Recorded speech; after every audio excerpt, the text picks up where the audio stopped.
नमस्कार दोस्तों, मैं अंकुर उपाध्याय स्वागत करता हूं आप सभी का आपके अपने YouTube channel share market analysis में।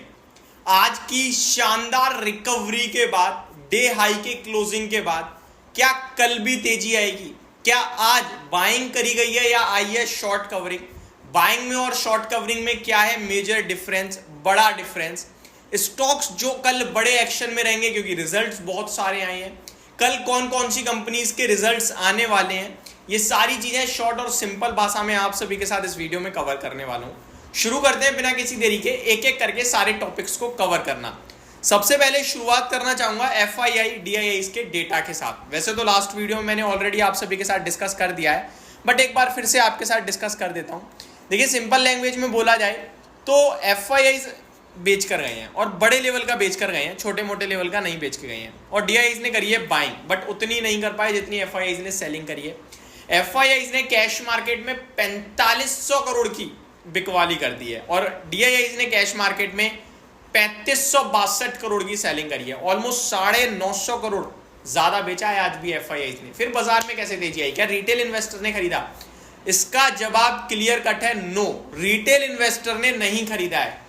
ये जो बाजार आपके लिए रैली करता हुआ दिखा है, ये बाजार रैली करता हुआ दिखा है शॉर्ट कवरिंग के दम पर। शॉर्ट कवरिंग और बाइंग में क्या फर्क होता है उसको समझिए। जो बाइंग होती है और उसकी वजह से जो तेजी आती है वो टिकाऊ और सस्टेनेबल होती है। जो शॉर्ट कवरिंग की वजह से तेजी आती है वो टिकाऊ और सस्टेनेबल नहीं, बहुत तेज होती है, शार्प होती है। वो उन ट्रेडर्स को ट्रैप करती है जिन्होंने ओवर एग्रेसिव शॉर्ट पोजीशंस बना ली हैं बाजार में।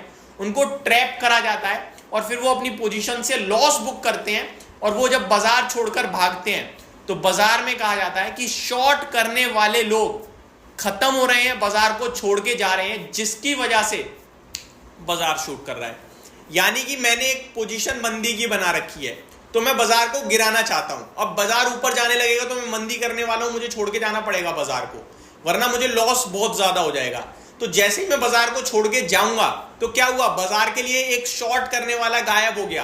तो बाजार में शॉर्ट करने वाले अगर गायब हो जाएंगे तो ऑब्वियस है मार्केट में कोई नेगेटिव नहीं दिख रहा है इस समय, लेकिन पॉजिटिव नहीं हुआ कोई, बस बेचने वाले गायब हो गए।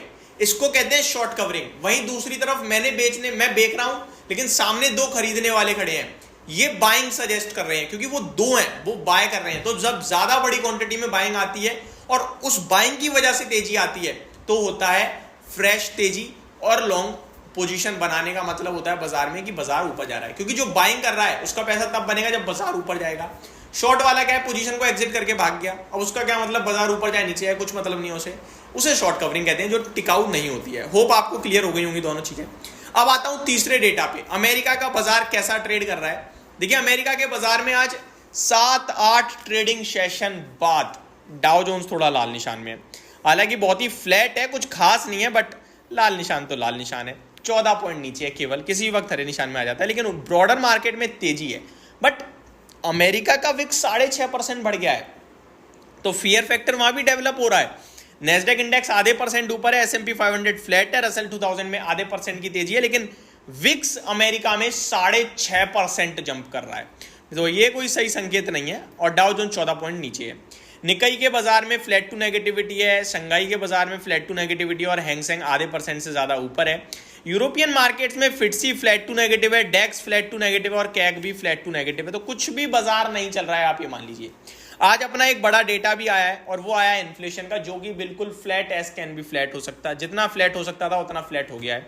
अब अगर मैं डेटा बताऊं तो 4.85% के इन्फ्लेशन के सामने 4.83% का इन्फ्लेशन आया है। अनुमान 4.8% का था, तो अनुमान से 3 बेसिस पॉइंट कम आया है, मतलब ज्यादा आया, सॉरी, बट कोई फर्क नहीं है, इतना तो चलता है। मेरा मानना है कि बाजार इन्फ्लेशन के डेटा पे रिएक्ट नहीं करेगा।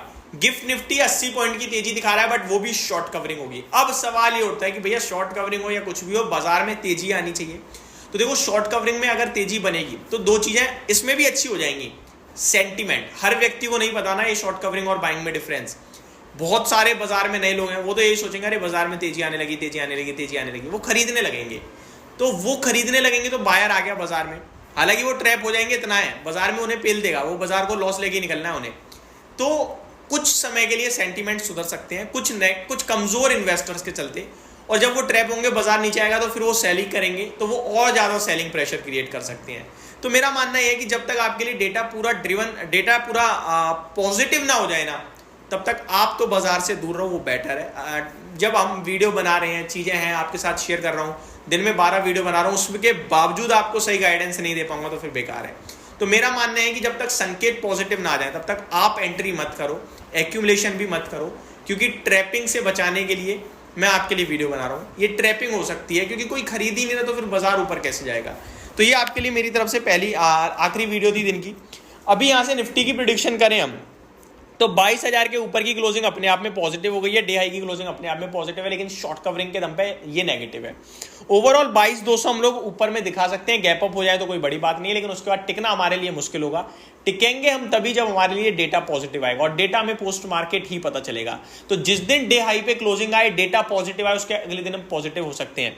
अभी इंटरेस्टिंग एक और चीज है इस वीडियो में, वो ये है कि फ्यूचर्स में क्या पता एफआईआईज ने आज बड़ी बाइंग करी हो, क्योंकि फ्यूचर्स में फ्राइडे के ट्रेडिंग सेशन में भी 1700 करोड़ की बाइंग थी।